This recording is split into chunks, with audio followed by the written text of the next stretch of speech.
just seconds before a billionaire signed away his entire fortune.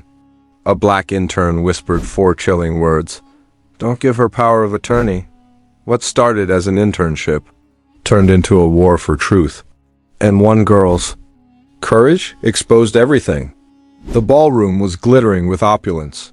Crystal chandeliers shimmered, waiters floated by with silver trays, and polished shoes clicked on marble. It was a celebration of power, the 70th birthday of Billionaire. Magnate Charles L. Wexler. Cameras flashed. The room buzzed with champagne and flattery.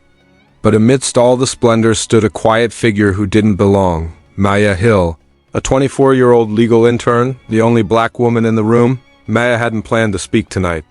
She was only here because her mentor, attorney Veronica Steele, insisted she come to observe how power moves. Veronica, elegant and calculating, had been Wexler's personal attorney for over a decade and was rumored to be inching toward becoming far more, not just in business, but in his life. Maya respected her until now. As the speeches wrapped up, Veronica subtly waved Maya over to the private study adjacent to the ballroom. Inside, Wexler sat behind a mahogany desk, pen in hand, eyes a bit tired from age, but sharp. Before him lay a stack of legal documents, the top page titled, Power of Attorney Authorization. Just sign here, Charles, Veronica said smoothly, placing her manicured finger beside the line. Maya's heart pounded. She hadn't meant to look through the file earlier that afternoon, but she did. And something felt off. Hidden clauses, shady wording, an unrestricted transfer of control over all his assets, properties, and investments to Veronica. No checks, no limitations. She had hesitated, doubted herself, told herself it wasn't her place. But now, watching the man lift the pen, she couldn't stay silent. Sir, Maya said, her voice trembling slightly but clear. Don't give her power of attorney. The air in the room snapped cold. Veronica turned slowly, her expression unreadable, but her eyes were daggers. Wexler blinked, stunned, the pen still midair. What did you say? He asked, frowning. Maya stepped forward, voice firmer now. Don't sign, please, not without reading every word. There are things in the document that she's just an intern, Veronica interrupted, her smile tight. She doesn't understand high-level contracts. Wexler looked between them. The room outside was still humming with celebration, but in here, silence. I know what I read, Maya said, holding his gaze. And I think you're being manipulated. For a long, breathless moment, no one moved. Wexler set the pen down and said nothing. Then, slowly, he looked at Veronica. His voice was quiet. Is there something I should know, Veronica? Her eyes narrowed, but her smile remained. Charles, she's confused. Probably overwhelmed. Let's not turn tonight into a circus. But Wexler didn't respond. His gaze had shifted, thoughtful. Wary, Maya didn't know what she had just ignited, only that it was no longer a quiet evening. And she had just stepped into a battle far greater than she'd imagined. For the first time that night, Charles Wexler didn't look like the invincible billionaire. He looked betrayed. He sat back in his chair, staring at the untouched glass of scotch beside him. Silence stretched, heavy with unspoken suspicion.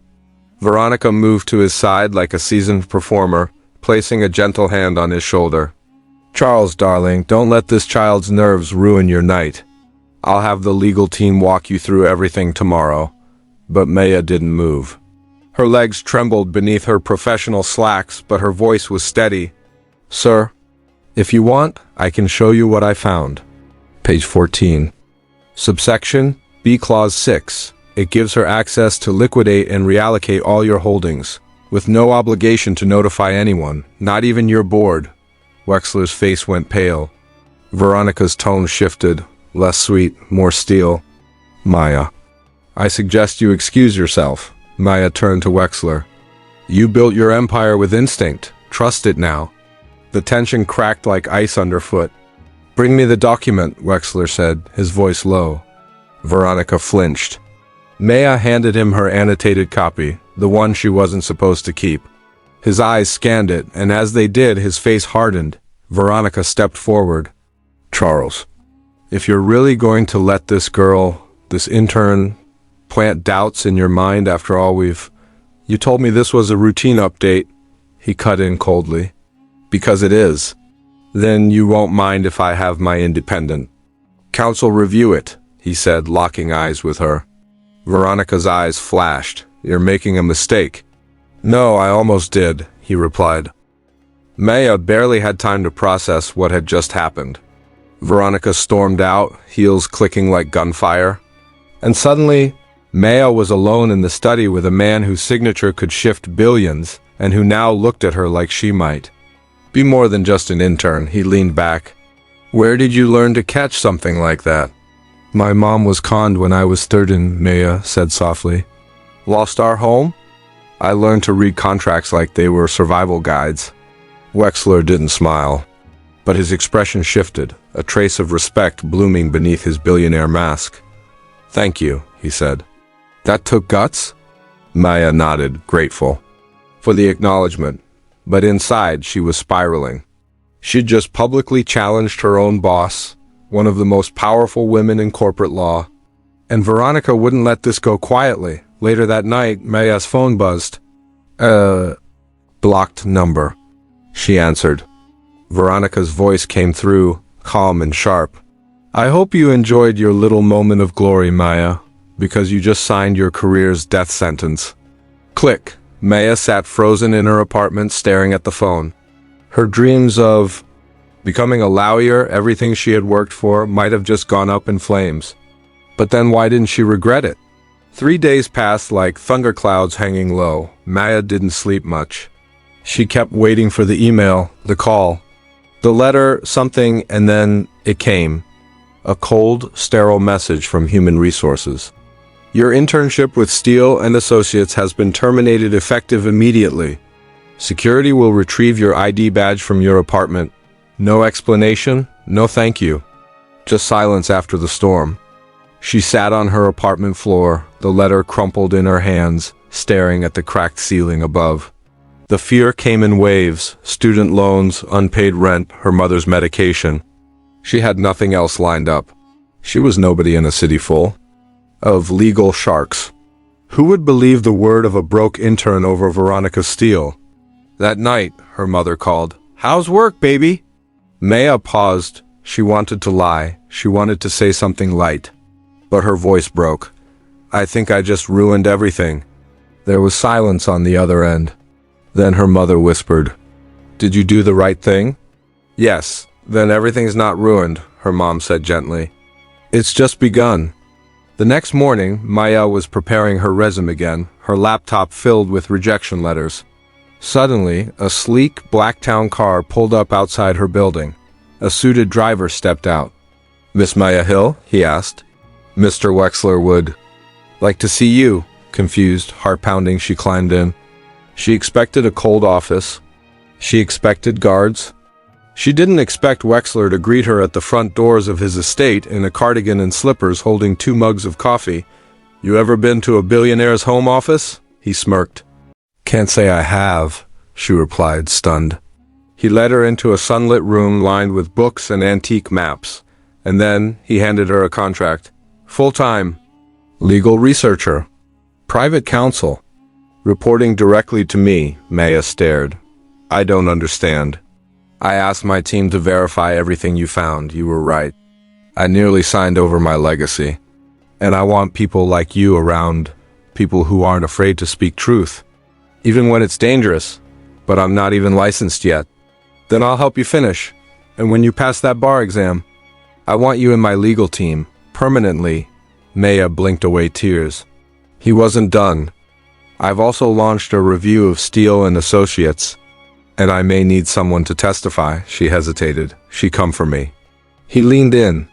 Then stand behind my shield, not in front of hers. The offer was real. The safety was real, but the decision still burned with weight. That night, Maya sat at her desk, staring at the new contract. A future she'd never dared to imagine had cracked open, but signing it meant stepping back into the arena. It meant fighting Veronica. It meant becoming something more than just brave. It meant becoming powerful. And just as she reached for the pen, her phone lit up again. A message. One sentence. From an unknown number. This isn't over. Maya signed the contract. Not with trembling hands this time, but with a silent fire in her chest. She had made her choice. She wasn't going to run from the storm. She was going to walk straight into it. 2 weeks later, the courtroom was packed. Media vans clogged the street outside.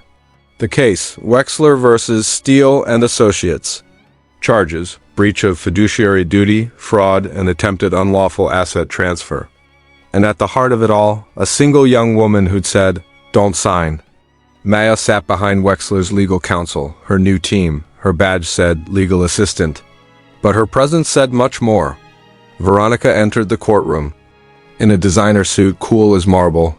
Her eyes met Maya's, and her smile was venomous. As the proceedings began, the prosecution detailed how Veronica had drafted manipulative legal documents designed to transfer nearly $3.70 billion into accounts only she controlled, hidden through foreign shell companies. They introduced Maya's annotated copy of the contract, a paper trail, internal memos, even audio from a staff meeting where Veronica had said, "Once he signs, the empire's mine." Veronica's defense was ruthless and personal. Her lawyer spun the narrative fast. This is a jealous, attention-seeking intern who broke confidentiality and now wants to destroy a woman's career for 15 minutes of fame. The judge glanced toward Maya. "Miss Hill, are you prepared to testify?" Her heart galloped. She stood. In that moment, the courtroom vanished. She remembered sitting in a motel lobby with her mother, holding eviction papers. She remembered spending nights in the library because she couldn't afford heat. And she remembered every door that slammed in her face when people saw her name, her skin, her past. But none of that broke her, and she wouldn't break now. She took the stand. The questions came fast, her qualifications, her motives, whether she was seeking revenge after being fired. She didn't flinch. "I'm not here for revenge," Maya said into the microphone. "I'm here because power without conscience is dangerous. And I couldn't stay silent and let a man sign away everything he built without knowing the truth." There was silence. Even Veronica shifted in her seat. The prosecution rested. And when the verdict came, gasps echoed through the room. Guilty on all counts. Veronica disbarred. Assets frozen. Charges pending. Wexler stood and walked straight to Maya. "You saved me," he said. "And you saved my company." Maya shook her head. "You saved yourself the moment you stopped trusting power over people."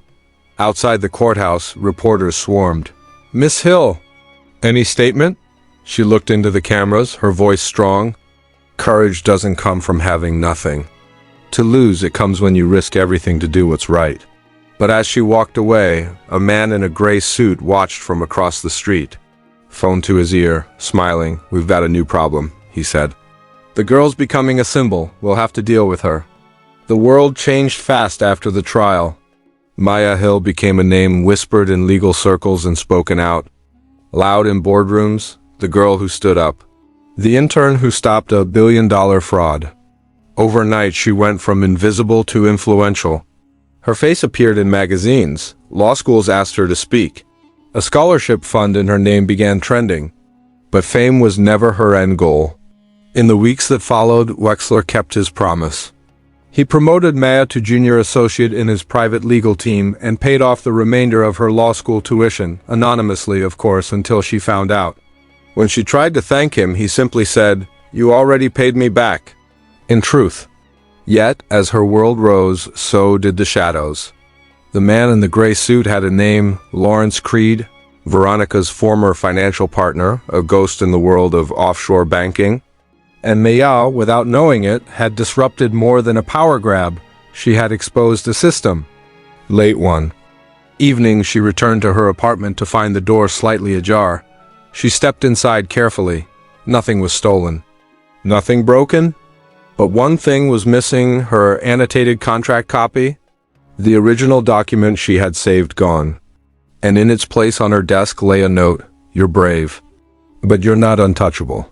She sat down slowly, pulse thudding in her throat. Fear tried to crawl back in.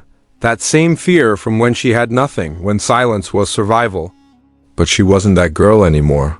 She called Wexler immediately. He listened calmly, then said, "You're not alone. And you're not backing down." The next day, Maya filed a police report, then met with Wexler's cybersecurity team. Within hours, they traced the intrusion. More names surfaced, more high-level players connected to Veronica's network. The investigation reopened. This time, Maya wasn't just a witness, she was a force. Months passed, and with each one, Maya grew. She passed the bar. She began working pro bono for women and underrepresented students trying to break into law. She started a podcast, Power of Voice, where she interviewed whistleblowers, survivors, and truth-tellers. But it was during her first keynote address at a national legal ethics conference that she gave the message that would go viral. On stage, under bright lights, she looked out at a crowd of future lawyers and said, "The most dangerous lie isn't in a contract or a courtroom. It's the lie that says people like us don't belong in places like this. But here's the truth. We do. And not only that, we are needed. Because systems don't change until someone dares to question them. And sometimes all it takes is a single voice saying, 'Don't sign.'" Thunderous applause followed. But more than that, the world listened. Maya Hill became a lawyer, then a leader, then a legend. Not because she wanted power, but because she refused to let it be abused. In a world where silence is often safer, Maya chose to speak. In a room full of power, she stood alone and changed everything. She wasn't born into privilege. She earned her voice through pain, struggle, and truth. Remember this, your courage might be the only thing standing between injustice and change. And sometimes all it takes is one person to say, "Don't sign."